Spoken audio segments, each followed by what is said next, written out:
Salut, c'est Tom de la photo Avenue. Aujourd'hui, c'est le deuxième épisode de cette mini-série dédiée à la composition photographique avec un premier plan.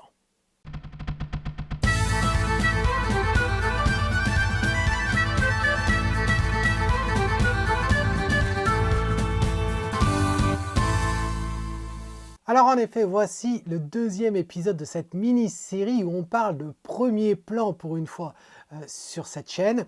Alors, je vais te dévoiler un petit peu l'envers du décor, ce qui se passe des fois quand j'enregistre mes vidéos.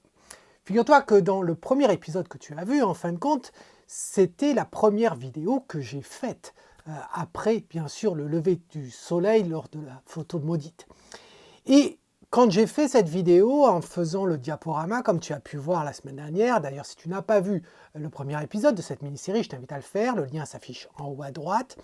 Eh bien, quand j'ai fait le panorama et tout, je termine donc la vidéo et je t'avouerai que je me dis, ah, peut-être que la vidéo est un peu trop longue. Hein, c'est un peu curieux que je dise ça. Et du coup, je me dis, bah, peut-être que je vais m'y prendre autrement, peut-être que je ne vais pas faire un panorama, je ne vais pas compliquer les choses. Et puis, ça s'avérait aussi que je trouve un angle, à l'endroit où je me trouvais, un angle qui était assez intéressant, légèrement différent par rapport à ce que j'avais fait avec le diaporama. Et donc, du coup, je me dis, bon, je vais la refaire, je vais refaire l'enregistrement. Et donc, je refais l'enregistrement sans utiliser un diaporama et dans un angle différent. Et je t'avouerai que, bon, je n'avais pas prévu de garder essentiellement les deux enregistrements. Mais c'est en éditant les vidéos, en regardant ce que ça donnait, je me suis dit quand même les deux photos sont quand même très différentes et personnellement, je vois de la valeur à avoir les deux photos telles qu'elles sont. C'est-à-dire que les deux méritent d'être travaillées indépendamment.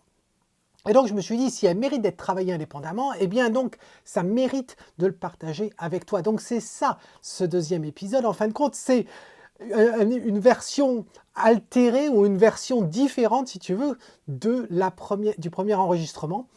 Alors que le troisième épisode, ça sera complètement une scène vraiment totalement différente. Donc, je t'en dis pas plus. C'est parti, on se retrouve bien sûr juste après la composition de ces photos, la création de ces photos, et on se retrouve donc au studio pour voir ce que j'ai pu faire de la photo résultante. Si tu as une habitude de cette chaîne et que tu regardes chaque mois la revue photo, tu as sûrement remarqué que j'étais assez sévère sur les photos qui contiennent un premier plan.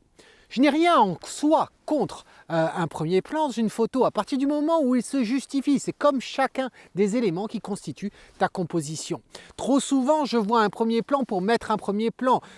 Tiens, il y a un rocher dans le champ, eh bien on va prendre une photo en mettant le rocher dans le champ. Ou il y a une marguerite, on va prendre une photo avec une marguerite. Quel que soit le sujet de notre photo, quel que soit ce qu'il y a derrière. En ce qui me concerne, le premier plan, ce n'est ni plus ni moins qu'un autre élément ou un groupe d'éléments.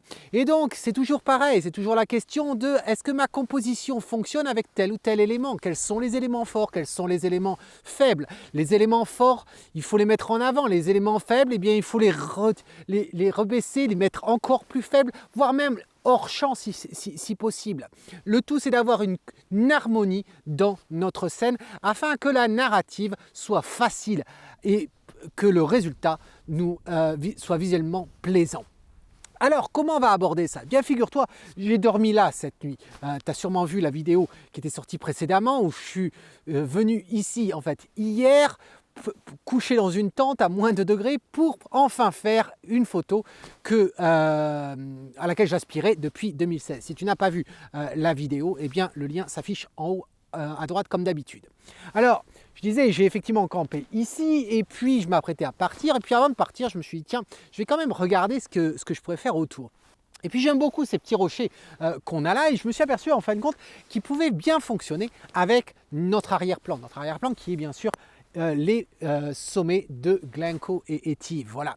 Alors, comment ça donne? Eh bien, écoute, je vais te montrer ça un petit peu. Alors, je passe derrière la caméra pour montrer. Alors, quand on voit cette scène là telle qu'on a, regarde ce groupe de rochers là qui vient dans cette direction. Note comment ce rocher il pointe par là. Tu remarqueras que cette montagne, de par cette ligne oblique, eh bien elle pointe également par là-bas.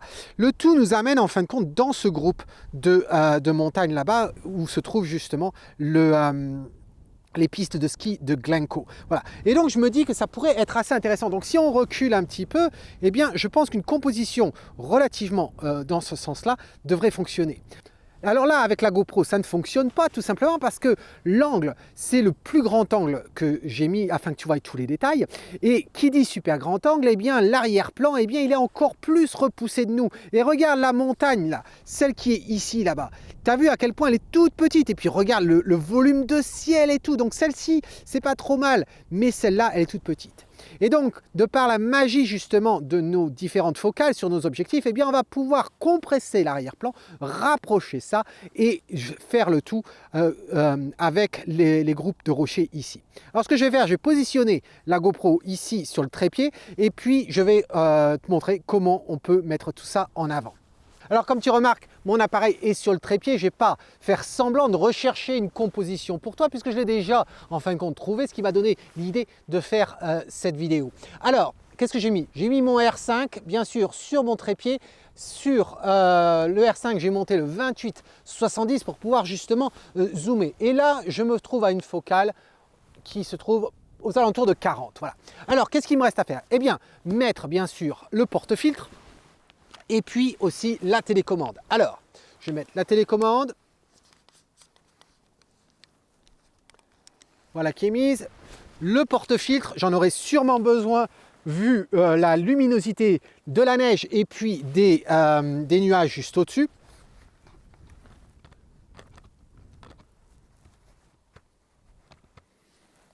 Voilà. Dessus, il y a le polarisant, mais j'ai des gros doutes comme quoi ça va me servir. Et puis, il va sûrement donc avoir besoin de mes filtres gradués. Alors, je passe derrière l'appareil. Et puis, avec la lumière, il y a de grandes chances que j'ai besoin d'utiliser ma cape. Alors, on va voir ça. Déjà allumé. Effectivement, c'est pas terrible parce que je vois mon reflet dedans. Donc, je vais utiliser ma cape. Alors, il y a un petit peu de vent, c'est pas grave.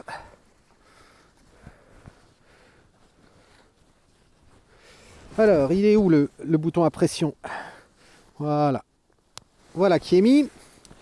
Alors, je vais tout d'abord m'intéresser au niveau. Alors, au niveau. Alors, je suis pas si mal que ça, en fait. Voilà.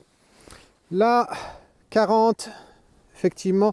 Alors, ce qu'il y a, c'est qu'il va falloir que j'incline mon appareil. Pourquoi? Parce que ça ne m'intéresse pas d'avoir le ciel. Regarde, si je me mets complètement de niveau, et puis je te fais une photo, là, comme ça, les excifs sont pas forcément bons, mais regarde, hop, voilà. Ça, c'est ce qu'on a en étant tout plat.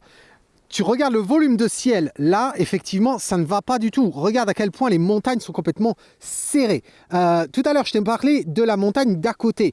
Tu remarqueras qu'elle n'est pas, effectivement, dans ma composition, parce que je n'ai pas forcément envie, justement, d'utiliser un grand angle. On pourrait faire un panorama, peut-être que je le ferai. Je n'ai pas envie de te parler de panorama dans cette vidéo pour l'instant. On va simplifier les choses. Alors, ici, effectivement, je vais donc incliner l'appareil pour réduire le ciel et augmenter le volume d'information en premier plan. Alors, si tu te demandes, mais pourquoi pas changer de focale? Eh bien, regarde, je change de focale et je change pas mon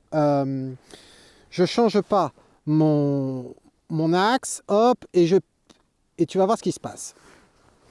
Voilà, je reprends la photo. Voilà. Bon, comme tu peux voir, là, c'est pas terrible. On voit sur les bords, bon, on voit du vignettage de mon porte-filtre, mais bon, c'est pas si grave que ça. Mais ce qu'on perd surtout, si tu remarques ça par rapport à la photo d'avant, regarde à quel point, eh bien, on a l'impression que les montagnes sont quand même un petit peu plus petites derrière. Voilà. Donc c'est pour ça que ça ne me plaît pas. Alors, qu'est-ce qu'on va faire? Eh bien, on va rezoomer dessus. Hop. Voilà, je pense que ça ira. Et puis maintenant, donc, je réincline pour remplir ma scène avec le premier plan. Voilà, ça c'est plutôt pas mal. Ici, la question, ça va être où faire la mise au point. Ça va être relativement délicat vu la proximité des rochers et puis la montagne derrière. Mais ça devrait aller. Hop, je fais une photo comme ça pour voir, pour te montrer. Voilà ce que l'on obtient. Donc effectivement, tu vois, quand on compare maintenant ce qu'on avait juste avant et puis celle-ci, tu vois que ça fonctionne quand même beaucoup mieux. Alors maintenant, il me faut un filtre quand même pour le haut. Alors, pour le filtre, combien je suis en focale? Je suis aux alentours de 40, effectivement. Donc là, on va utiliser un médium. Et puis, je pense, 2 arrêts. J'ai peur que ce soit un petit peu court quand même, 2 arrêts. Mais on va voir. Donc, 2 arrêts en médium. Avant ça, je voudrais quand même vérifier si le polarisant fait quoi que ce soit ici. Alors, est-ce que le polarisant fait quelque chose? Effectivement, il assombrit certaines ombres qui sont intéressantes sur le flanc des montagnes. Donc, je vais le laisser voilà, ici au maximum. Et puis maintenant, je vais baisser effectivement mon filtre gradué. Alors, je vais m'assurer de figer ça là et descendre. Voilà. Je pense que ça devrait être pas mal du tout. Au niveau de l'exposition, qu'est-ce que j'ai?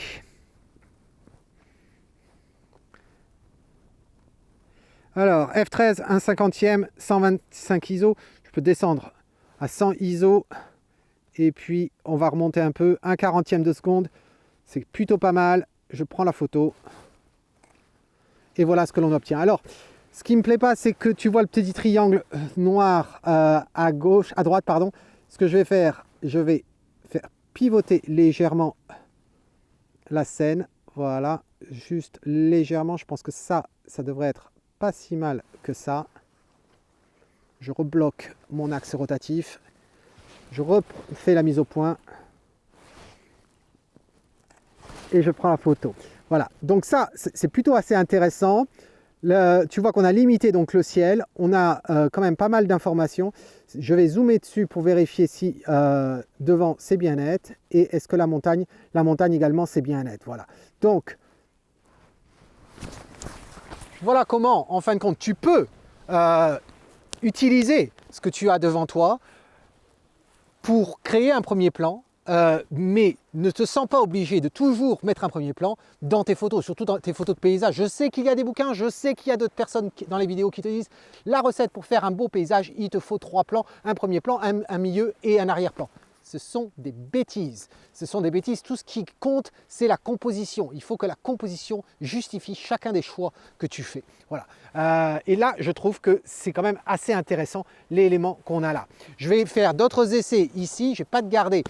Pour ça, je vais essayer peut-être faire un panorama avec ici. On verra ce que ça donne une fois qu'on a sur le studio. Cela dit, je connais l'endroit et sur le plateau au-dessus, il y a également un autre rocher en plein milieu de nulle part. Et je pense que ça irait très très bien avec par contre cette montagne là, la grosse devant. Donc pour toi c'est immédiat, pour moi c'est sûrement dans 1 heure, le temps que je grimpe là-haut avec mon sac extrêmement lourd dans lequel il y a la tente, le duvet, la bouffe et bien sûr le PQ. Allez, à tout de suite. J'espère que tu as aimé cette première partie sur le terrain et que tu t'es rendu compte à quel point en fait sans bouger de beaucoup, simplement en changeant d'angle, en changeant d'orientation, en changeant d'idée, de concept, eh bien on arrive à obtenir une photo complètement différente d'une autre, en l'occurrence celle qu'on a faite dans l'épisode 1. Alors, regardons de plus près dans Lightroom ce que l'on peut faire avec la photo obtenue.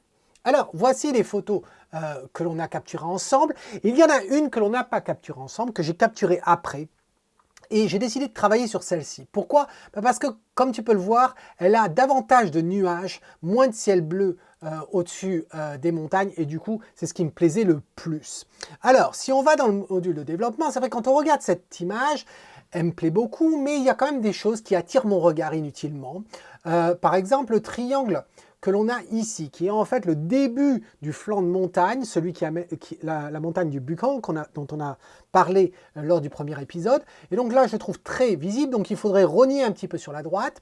On pourrait également rogner sur la gauche ici, puisque cette partie-là attire quand même un peu le regard également. Et puis travailler sur la luminosité, c'est-à-dire assombrir un petit peu le devant de scène pour nous aider à rentrer dans la scène, gérer un petit peu mieux les luminosités dans le ciel par là-bas. Et c'est exactement ce que j'ai fait.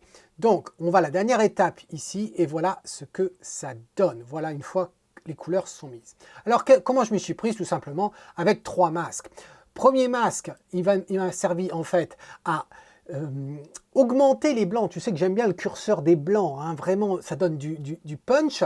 Regarde, si je fais sans le masque, et avec le masque, tu vois, ça nous donne de la vigueur, ça nous renforce cette idée que le soleil est en face de nous. Ensuite, le masque 2, c'était pour assombrir le devant de scène. Donc regarde, hop, là je le désactive. Tu vois, c'est un peu plat. Du coup, on se retrouve avec toute cette plateforme illuminée de la même sorte. Donc hop, le masque 2 pour assombrir cette entrée de scène. Et ensuite, le masque 3 qui est en haut, c'était uniquement pour, en fin de compte, régler les hautes lumières qui ont été cramées par l'augmentation comment ça s'appelle, du masque 1 où j'avais augmenté les blancs. Alors, ce n'est pas le masque en question là qui s'affiche, hein, ça devrait être celui-ci, mais ce n'est pas celui-là qui s'affiche à l'heure actuelle. Donc, bon, c'est pas grave. Je ne sais pas pourquoi Lightroom me fait ça. De toute façon, une fois que je suis là, généralement, tu sais que j'envoie ça dans un des outils de Topaz pour gérer la netteté et le bruit. Là, j'ai décidé de ne pas le faire. J'ai décidé d'envoyer dans Photoshop et d'appeler l'outil Topaz depuis Photoshop afin de pouvoir utiliser justement les fonctionnalités de Photoshop telles que les masques de fusion. Alors, allons dans Photoshop. Voilà, dans Photoshop, jusqu'à présent, on n'a rien fait. La première étape, ça a été d'envoyer cette image dans Sharpen. Tu sais que Sharpen, c'est un des outils que j'utilise pour gérer la netteté dans mes photos de temps en temps. Ça fait partie de la suite Topaz. Si tu ne connais pas ces produits encore, depuis le temps que j'en parle, eh bien, le lien s'affiche ici pour regarder une vidéo. Et puis, tu as accès à 15% de réduction sur l'article blog. Voilà, si ça t'intéresse. Alors, j'ai envoyer tout ça dans Sharpen. Alors regardons, juste pour te montrer ce que ça donne. Voilà l'original, je zoome beaucoup parce que je comprends qu'avec la compression de la vidéo, tu ne vas pas forcément te rendre compte. Donc là, c'est sans la netteté, voilà avec la netteté. Donc tu vois, on récupère bien, et là je suis quand même à 333%. Donc là, c'est pour la netteté, mais en fait, je me suis rendu compte qu'en regardant la photo de plus près, eh bien, en gérant la netteté et les choix que j'avais faits à l'intérieur de l'outil Topaz, il m'a généré du bruit, du grain, en fait, dans les nuages. Voilà. Donc, j'ai décidé d'envoyer cette image dans Denoise, donc le gestionnaire du bruit, et j'avais simplement besoin que ça s'applique sur le ciel, d'où l'intérêt des masques de fusion dans Photoshop. Si tu ne sais pas ce que sont les masques de fusion dans Photoshop et que tu as envie vraiment de découvrir Photoshop, eh bien, je t'invite à aller jeter un coup d'œil au guide sur Photoshop pour les photographes que j'ai sorti il y a maintenant 1 an. Si ça t'intéresse, le lien est affiché en haut à droite, comme d'habitude. Voilà. Donc là, j'active le calque pour la gestion de bruit, et tu vois à quel point maintenant c'est beaucoup plus propre, hein. Je le désactive pour te remontrer, voilà, en zoomant dessus, et une fois que j'ai activé, tu vois que c'est bien plus propre. Voilà, donc ça nous met la photo propre, nickel, de la netteté et pas de bruit. Alors ensuite, il y a quand même des choses qui méritent en fait d'être nettoyées. Il y a certaines ombres, il y a certaines luminosités, certaines brindilles qui peuvent attirer le regard, etc. Donc ça, j'ai fait un premier nettoyage, ici, voilà. Donc là, tu vois que ça bouge un petit peu. Alors, tu remarqueras qu'en haut, là, à droite, il y a 2 trouées de nuages. Et au début, j'avais rien fait, puis en fin de compte, je me suis rendu compte que ça avait tendance à attirer un petit peu trop le regard parce qu'elles sont petites, voilà. Elles sont petites et quand on regarde l'image, eh bien, ça se voit quand même pas mal. Regarde, si j'assombris ici, tu vois à quel point ça peut faire une trouée. Donc, de les supprimer, eh bien, ça aide un petit peu. Au moins, ça n'attire pas le regard et j'ai pas envie d'avoir le regard qui soit attiré de cet endroit-là. Ensuite, l'autre calque, c'est un calque que j'ai créé pour nettoyer après coup. Ça m'arrive, je fais le travail dans Photoshop, je retourne dans Lightroom et à un moment donné, je dis tiens, j'ai oublié ça, j'ai oublié ci. Et du coup, je reviens dans Photoshop et puis je crée un autre calque et je continue à faire un petit peu de nettoyage. C'est ce que j'ai fait ici avec certaines brindilles et autres. Voilà. Ensuite, tu remarqueras qu'il y a le nuage en haut à gauche là, qui est pas mal parce qu'en fait, il nous donne un petit peu de luminosité. Et heureusement qu'il est là parce que si on le supprime, eh bien, on se retrouve à avoir un gros polygone ici relativement sombre et ça alourdit en fin de compte tout le côté gauche de l'image puisqu'on a déjà une partie sombre avec ces rochers et là, ça rajoute du poids. Donc, c'est bien que ce soit là, mais l'inconvénient, c'est que la partie lumineuse, eh bien, elle est vraiment trop fine. Et donc, du coup, il fallait que je fasse quelque chose, c'est-à-dire agrandir, augmenter la zone lumineuse ici. Et donc, je suis allé puiser dans les nuages lumineux qui sont à droite. Et voilà, j'ai augmenté un petit peu ce volume-là à gauche. Ensuite, je me suis rendu compte que sur le flanc de la montagne ici, il y a un relief. Mais un relief ici avec une pente. Et puis on devine en fin de compte qu'il y a une pente un petit peu comme ça, où il n'y a pas de rocher, où la neige a vraiment recouvert de beaucoup. La problématique, c'est ça nous fait une ligne toute blanche comme ça, au loin, et qui a tendance à attirer le regard. Voilà. Et donc du coup, j'ai décidé de l'amoindrir. Voilà. Et enfin, eh bien, il y avait les blancs. Alors, les fameux blancs que j'avais réduits dans Lightroom, je me suis rendu compte que ce n'était pas assez. Quand on zoome comme ceci, là, tu peux te rendre compte à quel point, en fin de compte, c'est vraiment cramé ici. Et donc, qu'est-ce que j'ai fait? J'ai joué simplement avec l'outil de clone et puis des fois l'outil tampon, tout simplement pour l'outil pansement, pardon, pour boucher un petit peu tout ça. Et qu'est-ce que ça donne? Ça donne ça. Voilà. Et on se retrouve à avoir quelque chose avec du volume. Tu vois, c'est pas plat, etc. Et ça ressortira beaucoup mieux. Donc voilà ce que j'ai fait en gros dans au niveau des modifications, voilà, tu vois ce que ça donne, comme ceci. Et puis ensuite, donc, je suis retourné dans Lightroom. Et alors, quand on retourne dans Lightroom, je me retrouve avec cette version-là. Et cette version-là, eh bien, il y avait quand même de la luminosité à récupérer dans la photo. C'était quand même un petit peu sombre dans les coins d'ombre ici, là. Des parties ici, sous les herbes, etc. C'était quand même une lumière relativement dure hein, à ce moment-là de la photo. Et donc, ça ferait du bien de récupérer tout ça.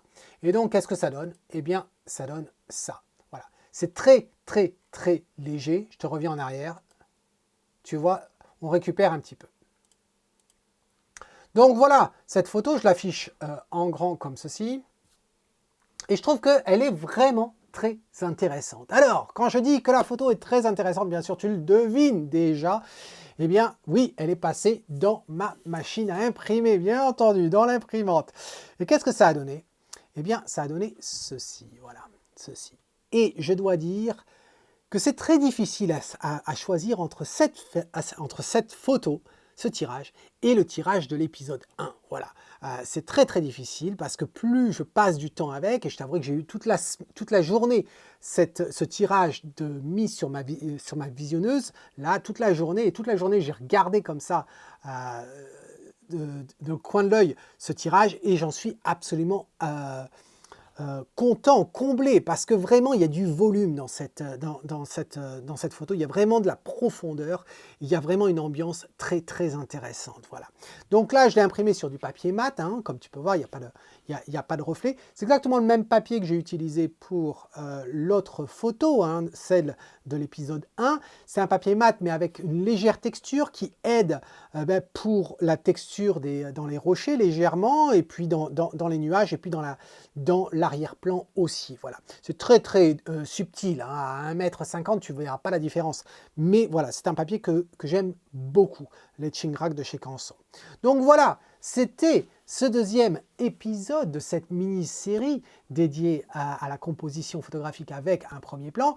Donc là, eh bien, c'était plus ou moins 2 fois le même univers, mais la fois prochaine, pour l'épisode dernier, le 3e numéro, eh bien là, ça sera une photo complètement différente, même si c'est dans la même région, mais c'est un petit peu plus haut, au sommet de la montagne sur laquelle je me trouvais, ou du moins on se trouvait ensemble, bien entendu. Donc dis-moi dans un commentaire si tu as ce que tu penses de cet épisode, de cette photo, de ce tirage.